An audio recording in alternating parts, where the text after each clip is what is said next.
Assalamualaikum warahmatullahi wabarakatuh. Innal hamdalillah nahmaduhu wa nasta'inuhu wa nastaghfiruh wa na'udzu billahi min shururi anfusina wa sayyiati a'malina. May yahdihillahu fala mudhillalahu wa may yudlil fala hadiyalah. Asyhadu an la ilaha illallah wahdahu la syarikalah wa asyhadu anna Muhammadan abduhu wa rasuluhu la nabiyya wa la rasula ba'dah. Allahumma salli wa sallim wa barik ala nabiyyina Muhammadin wa ala alihi wa ashabihi wa man tabi'ahu wa nasarahu bi ihsanin ila yaumiddin, amma ba'd. Alhamdulillah, puji dan syukur kita aturkan pada Allah Subhanahu wa ta'ala atas selimpahan nikmat dan karunia yang senantiasa Allah curahkan kepada kita semua. Salawat serta salam semoga selalu disampaikan untuk Nabi kita yang mulia, Nabi Muhammad Rasulullah Sallallahu Alaihi Wasallam, juga untuk segenap keluarganya, para sahabatnya, dan umatnya yang setia mengikuti petunjuk serta sunnahnya. Alhamdulillah, kaum muslimin dan muslimat yang dirahmati oleh Allah Subhanahu wa ta'ala, mendengar serta pemirsa radio GIC TV yang dimuliakan oleh Allah Subhanahu wa ta'ala, berbahagia sekali di kesempatan pagi yang mulia ini kita bisa bersama kembali di program Mutiara Pagi Radio GIC, di mana di program ini insya Allah kita akan sama-sama mengkaji kitab suci Al-Quran lewat tilawah, terjemah, berikut tafsirnya. Pagi hari ini insya Allah kita akan lanjutkan kembali tilawah dan tafsir kita. Terakhir kita sudah sampai di surat Al-Maidah ayat yang ke-76. Ya, kita sudah sampai di ayat yang ke-76. Pagi hari ini insya Allah kita akan lanjutkan kembali tilawah kita dan tafsir kita dari surat Al-Maidah, mulai ayat yang ke-77 insya Allah kita akan tilawahkan hingga ayat yang ke-81. Silakan kaum muslimin dan muslimat, pendengar serta pemirsa radio GIC, bisa terlebih dahulu menyiapkan mushaf Al-Qur'annya di surat Al-Maidah, ya, dari ayat yang ke-77. Kita akan mulai dari ayat yang ke-77 dulu, ya. Ayat yang ke-77. Kalau sudah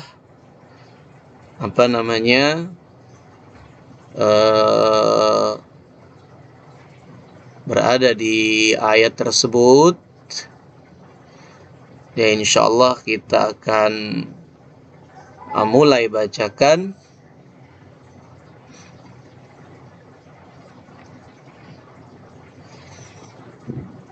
Baik, kita akan mulai kaum muslimin dan muslimat dari ayat yang ke-77, ya. Ayat yang ke-77. A'udzu billahi minasy syaithanir rajim.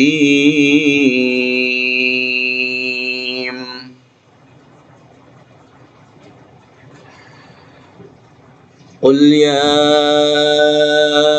ahlal kitab la taghlu fi dinikum ghairal haqqi wa la tattabi'u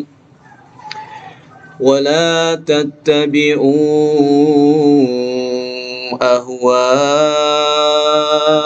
qaumin qad dhallu min qablu wa adallu katsiran wa dhallu an سواء السبيل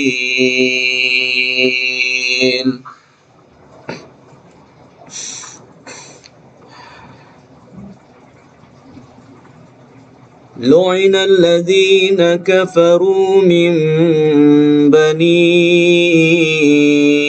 إسرائيل على لسان داود وعيسى بن مريم ذلك بما عصوا وكانوا يعتدون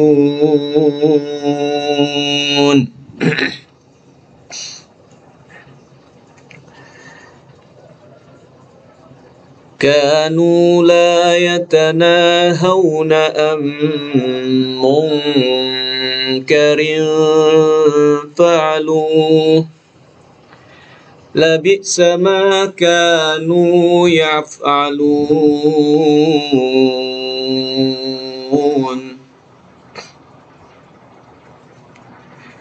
ترى كثيرا منهم يتولون الذين كفروا لبئس ما قدمت لهم أنفسهم أن سخط الله عليهم وفي العذاب هم خالدون ولو كانوا يؤمنون بالله والنبي وما أنزل إليه ما اتخذوهم أولياء ولكن كثيرا منهم فاسقون.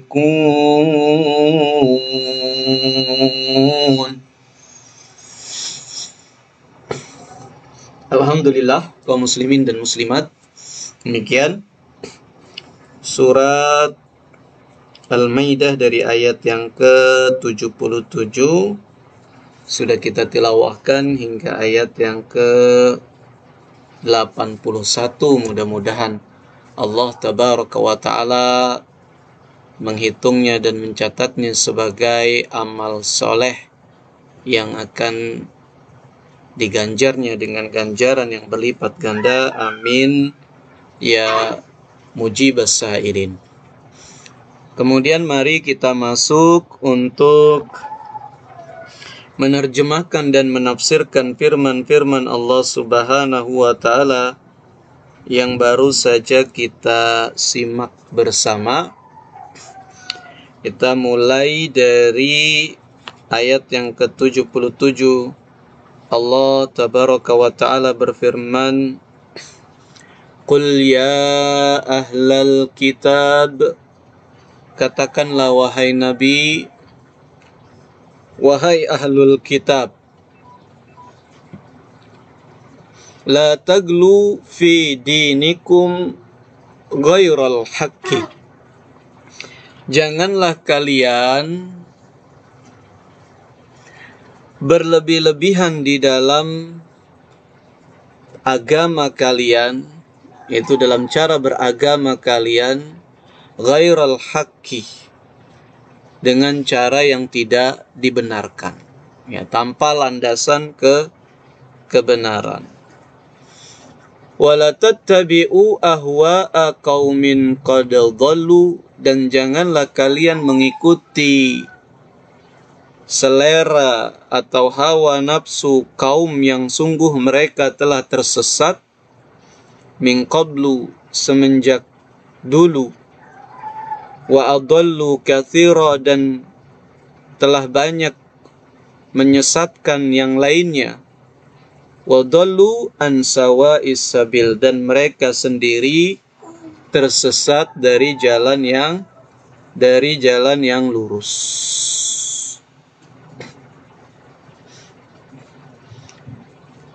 Disebutkan di dalam tafsir Ibnu Katsir, Ya. Al-Alama Ibnu Katsir rahimahullah berkata, "Ya ahlal kitab la taglu fi dinikum ghairal haqqi." Wahai ahlul kitab, janganlah kalian berlebih-lebihan tanpa hak dengan cara yang tidak benar dalam beragama. Aila tatajawazu al-hadda fi ittiba'il haq. Kata Ibnu Katsir, maksudnya adalah janganlah kalian melampaui batas dalam rangka mengikuti kebenaran. Ya. Wala tatru man umirtum bi ta'zimihi fatubaligu fihi hatta tukhrijuhu an haizin nubuwah ila maqamil ilahiyah kama sana'tum fil masihi wa huwa nabiyyun minal anbiya. Jangan kalian dalam beragama melampaui batas. Ya.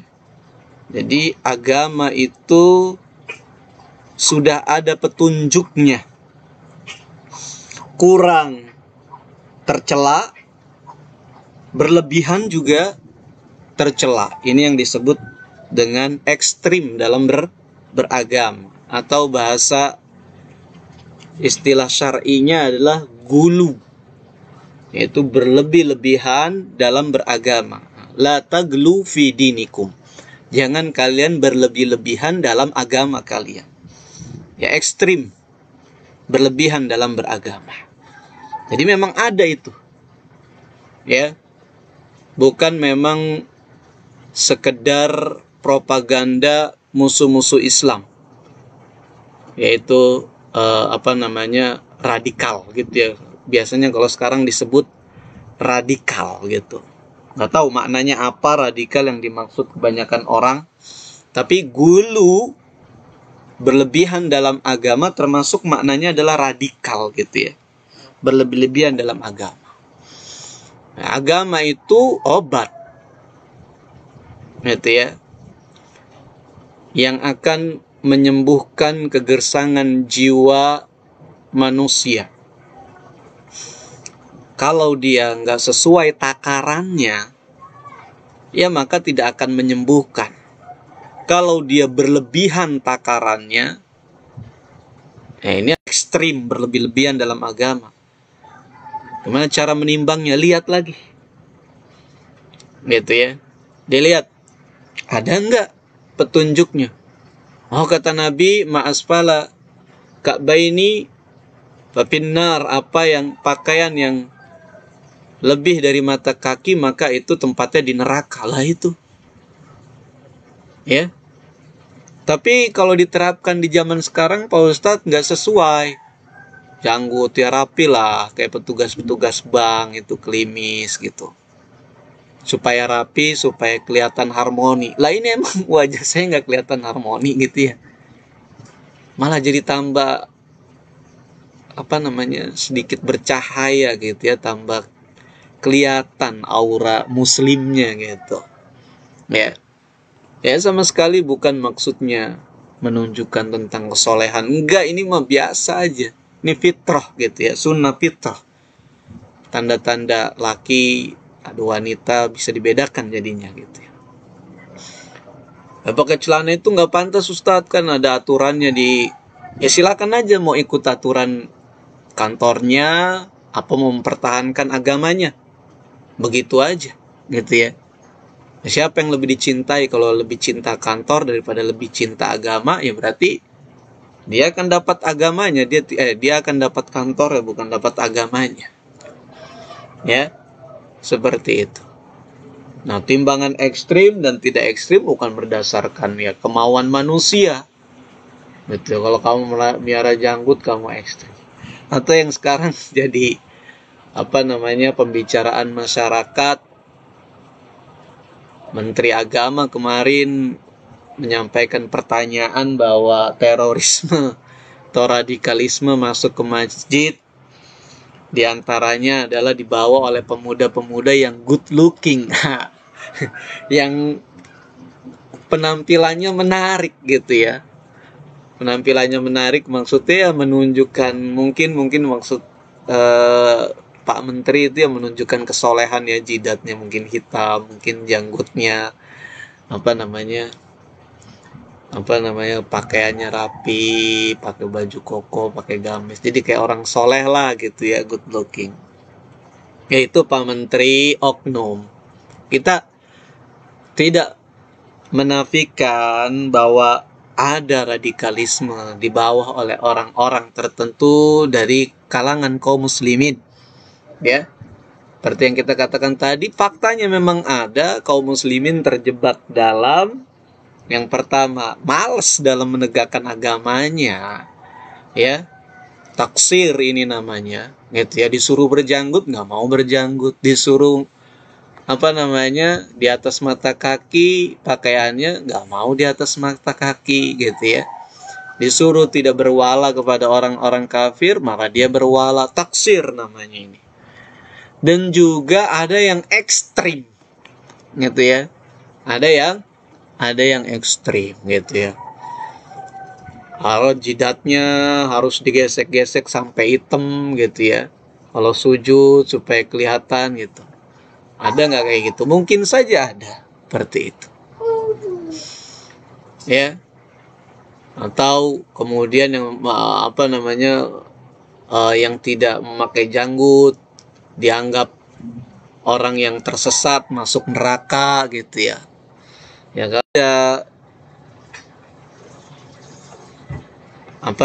tidak menjalankan agama kita dengan benar, seperti itu.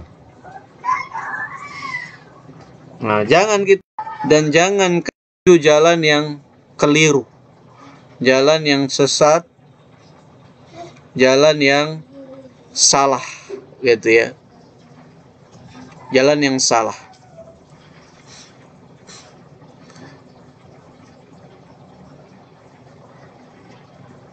Nah,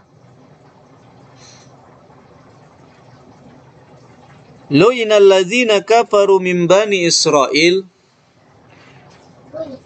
telah dilaknat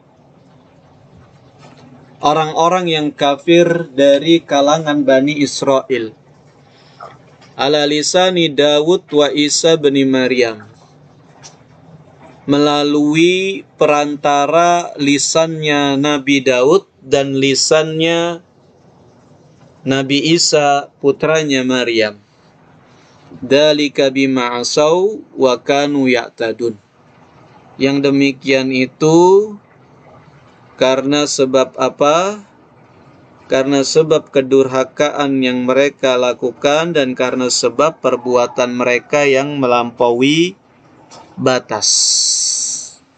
Ibnu Katsir rahimahullah berkata, yukhbiru ta'ala, Allah subhanahu wa ta'ala memberitakan kepada kita di dalam ayat ini, annahu la'anal kafirun min bani Israel, bahwa sesungguhnya Allah telah melaknati orang-orang kafir dari kalangan Bani Israel, min dahrin tawilin, sudah Allah laknat semenjak dulu, ya.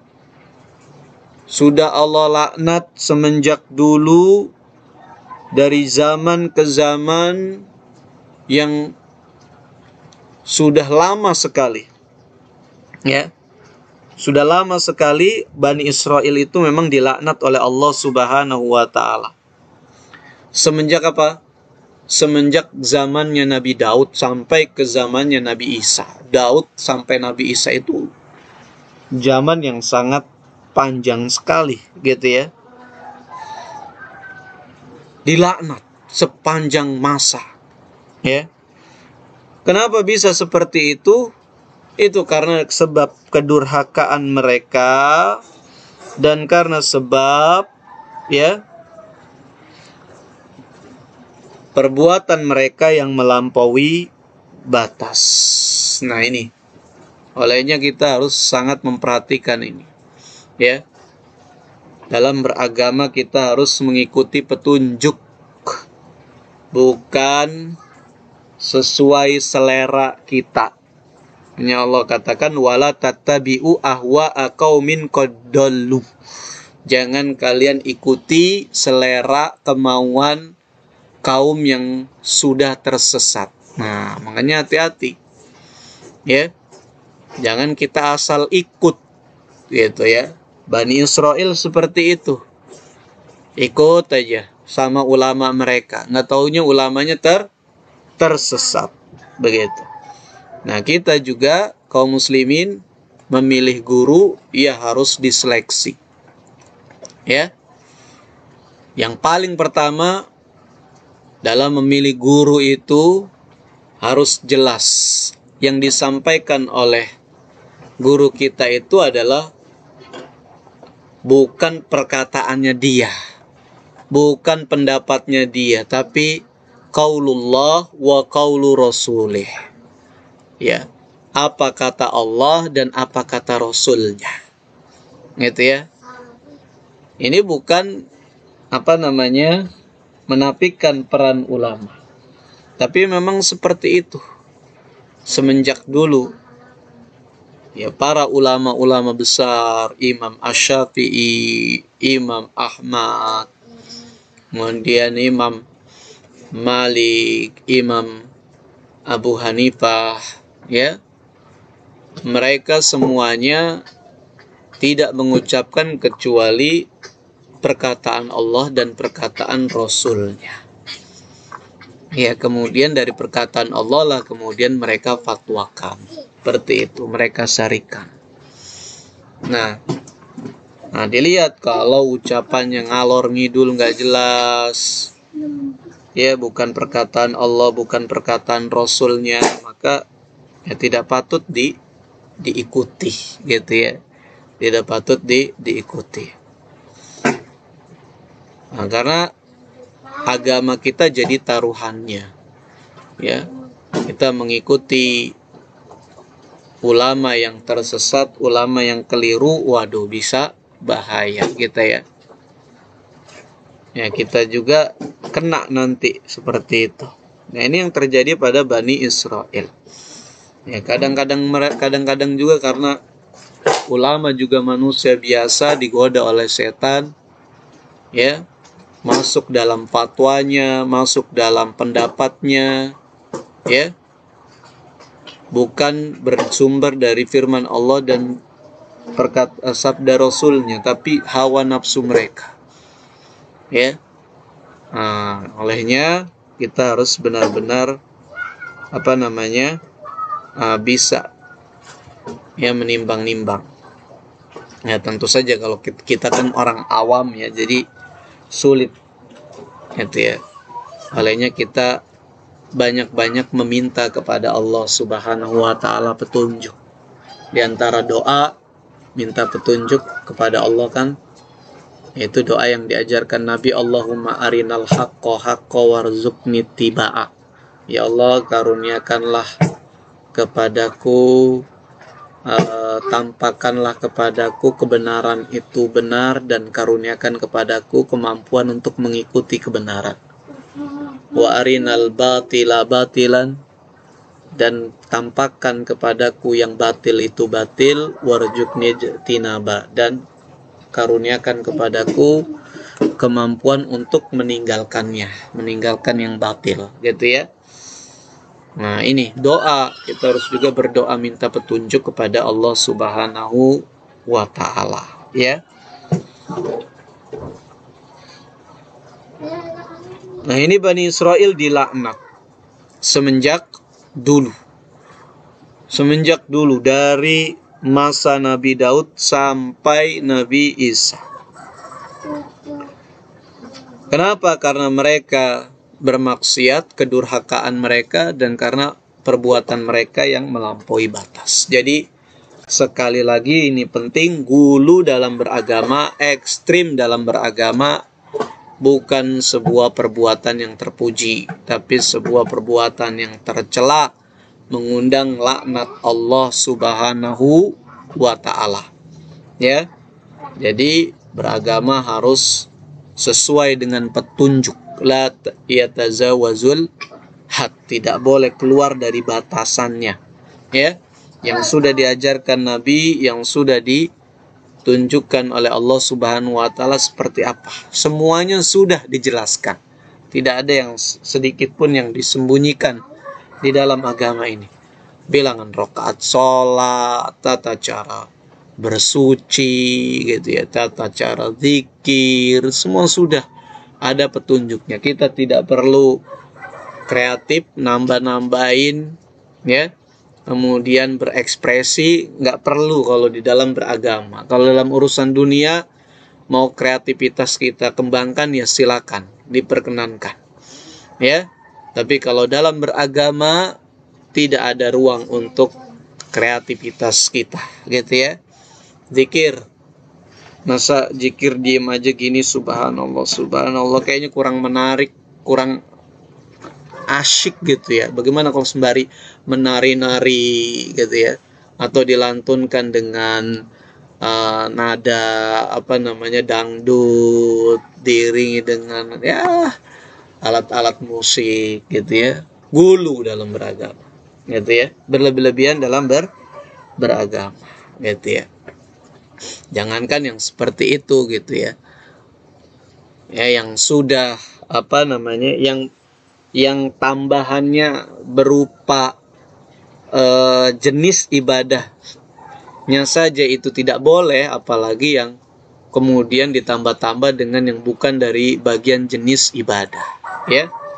Misalnya seperti tadi sholat, rokaatnya subuh itu 2, ditambah 1 rokaat. Nah, penambahan itu pada rokaat itu jenis ibadahnya gitu ya, sebagian ibadahnya gitu. Jangan sampai seperti orang sekarang, kadang-kadang kan dalilnya dibalik-balik sama dia. Masa sholat aja dosa sih gitu ya. Gimana? Ya dosa kalau tidak ada petunjuknya gitu ya. Memang kalau sholat subuh kita 3 rakaat diterima, dapat pahala? Nggak bakal dapat pahala. Gitu ya. Kan kadang-kadang orang dikasih tahu seperti itu balasnya ya. Jangan, nggak boleh diajarkan sholat subuh itu cuma 2 rakaat aja, udah, nggak usah ditambah-tambahin. Masa ditambahin rakaat sholat nggak boleh sih? Itu kan sholat pahala gitu ya. Gitu ya, nggak bisa kita.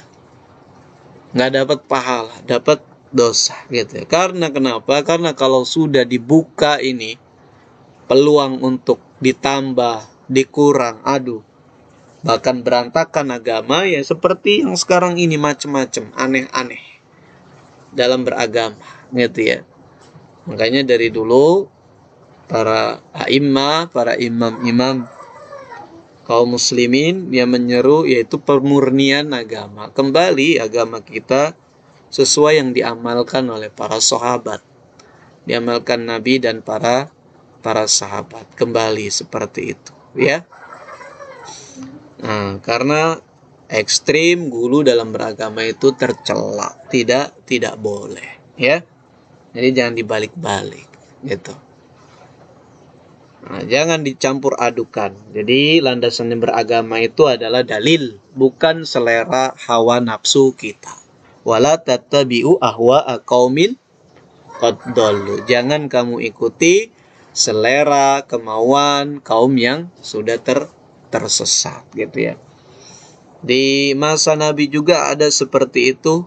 Itu pemuda-pemuda datang kepada istri Nabi Shallallahu Alaihi Wasallam bertanya tentang sholatnya Nabi, puasanya Nabi, sikapnya Nabi. Dijelaskan oleh Nabi begini oleh istrinya. Lalu mereka berijtihad sendiri-sendiri.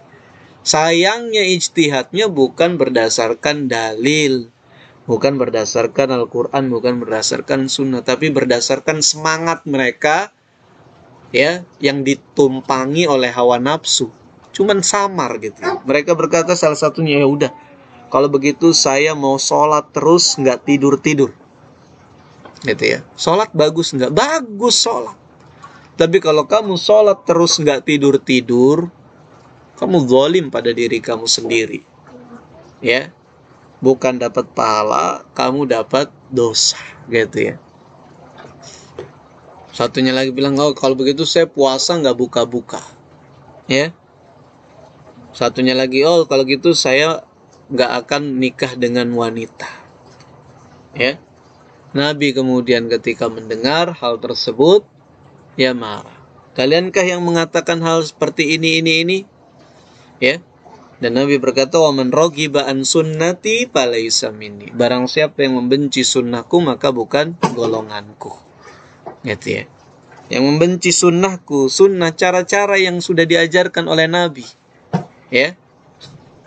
Nah, mereka keluar nggak dari cara-cara yang diajarkan Nabi? Ya, Nabi mengajarkan sholat malam, tidur juga, jangan sholat sepanjang malam. Tidur dulu di awal malam, kemudian bangun di akhir malam untuk sholat, gitu ya. Jangan begadang untuk sholat doang. Ya, Nabi nggak mengajarkan seperti itu. Ya, sholat bagus, gitu ya. Makanya jangan sampai dalilnya selera kita dibalik-balik gitu. Kan sholat bagus, iya sholat bagus, tapi kalau nggak sesuai petunjuknya jadi nggak bagus. Gitu ya, jadi nggak bagus gitu. Puasa diajarkan oleh Nabi, sahur, berbuka.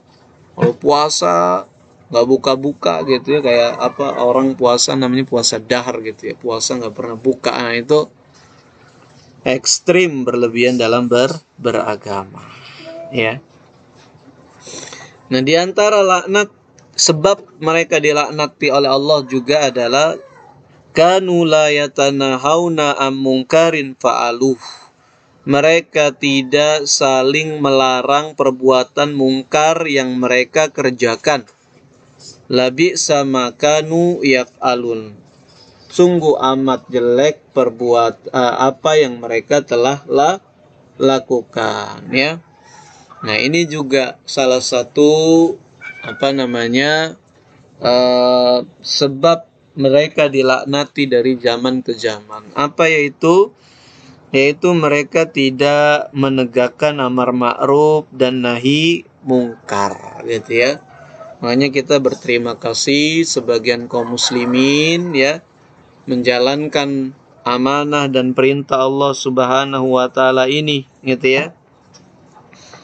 Yaitu mereka beramar ma'ruf nahi mungkar konsisten, gitu ya, mencegah orang-orang dari perbuatan kemungkaran ya.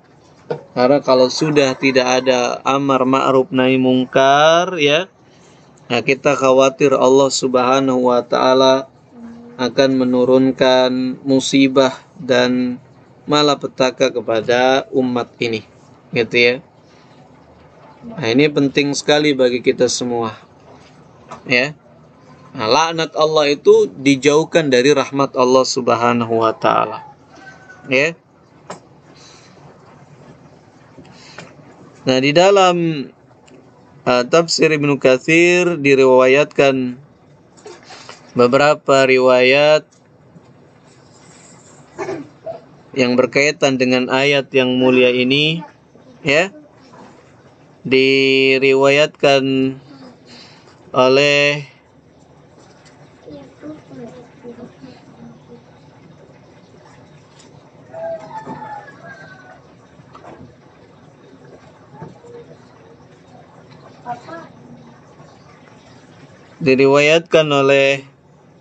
Ibnu Katsir yang sampai kepada Hudzaifah bin Yaman bahwa Nabi sallallahu alaihi wasallam bersabda, "Walladzi nafsi biyadihi la ta'murunna bil ma'ruf wa la tanhawunna 'anil munkar aw la yushikanna Allah ay yab'atsa 'alaikum iqaban min 'indihi thumma la tad'nahu fala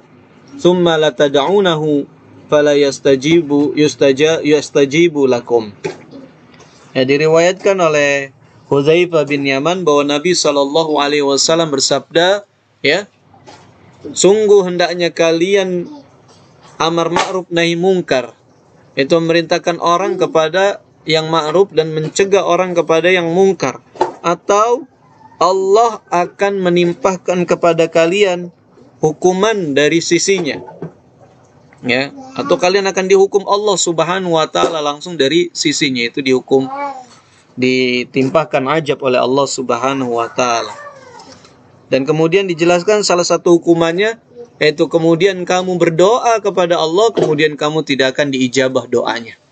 Ya, kamu berdoa kepada Allah Subhanahu wa taala, kamu tidak diijabah doanya oleh Allah Subhanahu wa taala. Ya. Nah, ini amar ma'ruf nahi mungkar. Ya. Kalau sudah tidak ada amar ma'ruf nahi mungkar, kita takut doa-doa kita nanti tidak diijabah oleh Allah Subhanahu wa taala, ya.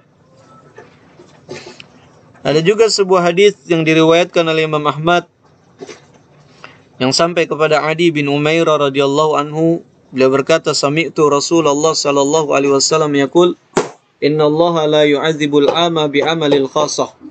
Sesungguhnya Allah Subhanahu wa taala tidak akan mengazab, ya, seluruh masyarakat dengan amal khosoh, karena amal pribadi-pribadi seseorang gitu ya.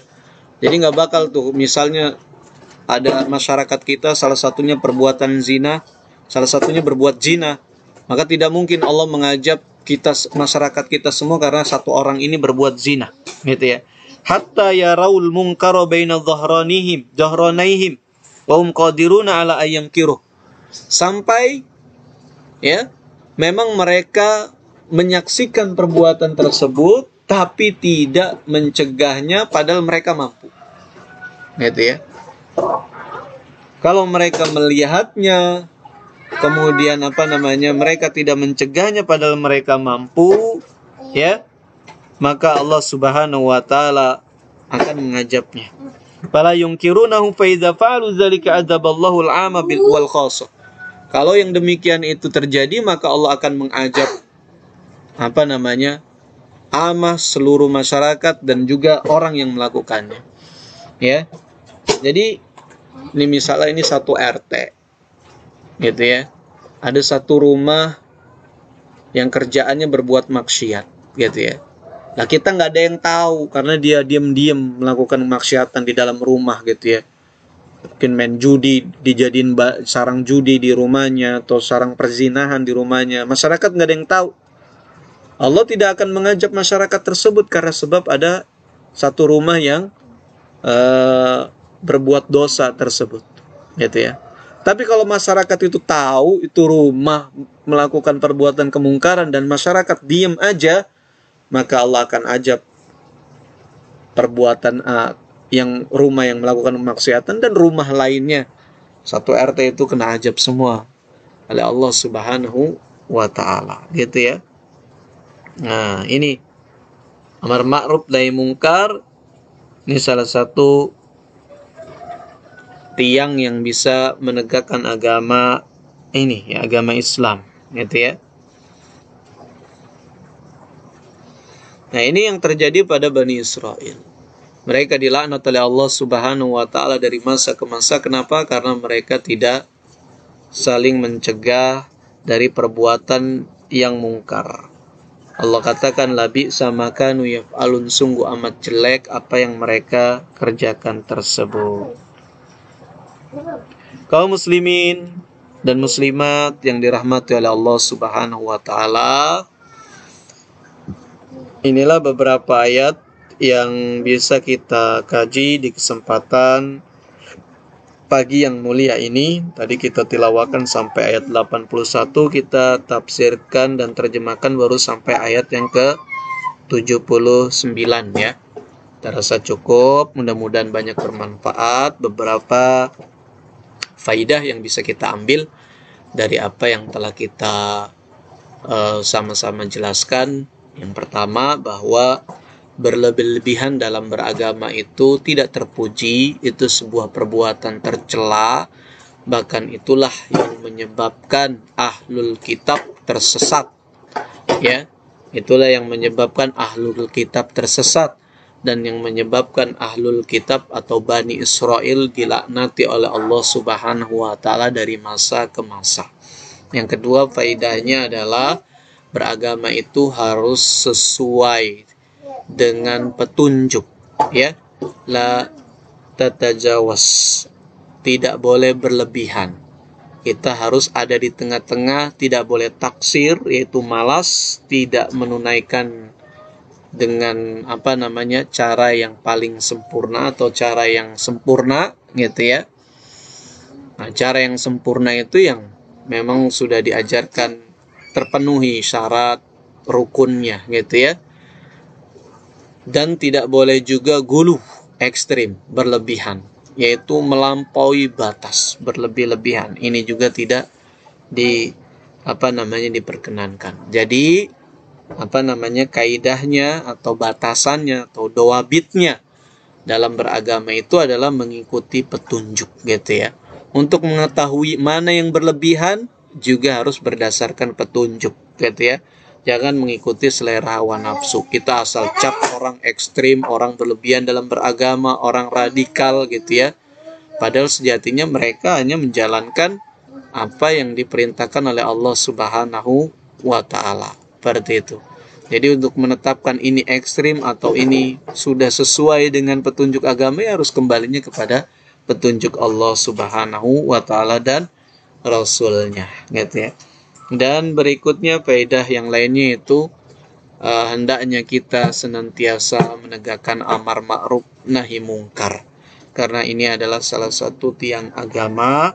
Jika kita meninggalkannya dan kita mampu, maka niscaya Allah Subhanahu wa Ta'ala akan menjauhkan kita dari rahmatnya, dilaknat oleh Allah Subhanahu wa Ta'ala, dan tidak dijawab doa-doa kita ya. Allah akan menurunkan azab dari sisinya, hukuman dari sisinya gitu ya. Dan tentu saja amar ma'ruf dilakukan dengan ilmu, dengan hikmah gitu ya, wal mau'izatil hasanah, dan nasihat yang baik, dengan ilmu, dengan cara yang baik gitu ya. Nah, mudah-mudahan banyak manfaat dari apa yang telah kita sama-sama kaji di kesempatan pagi hari ini. Akhirnya kita memohon kepada Allah Subhanahu wa Ta'ala petunjuknya, agar Allah berikan kepada kita ilmu yang bermanfaat dan memanfaatkan ilmu yang sudah kita miliki. Kita tutup dengan doa kafaratul majlis. Subhanakallahumma wa bihamdika asyhadu an la ilaha illa anta astaghfiruka wa atubu ilaik. Sallallahu ala nabiyyina Muhammadin wa ala alihi washabbihi wasallam. Walhamdulillahi rabbil alamin. Assalamualaikum warahmatullahi wabarakatuh.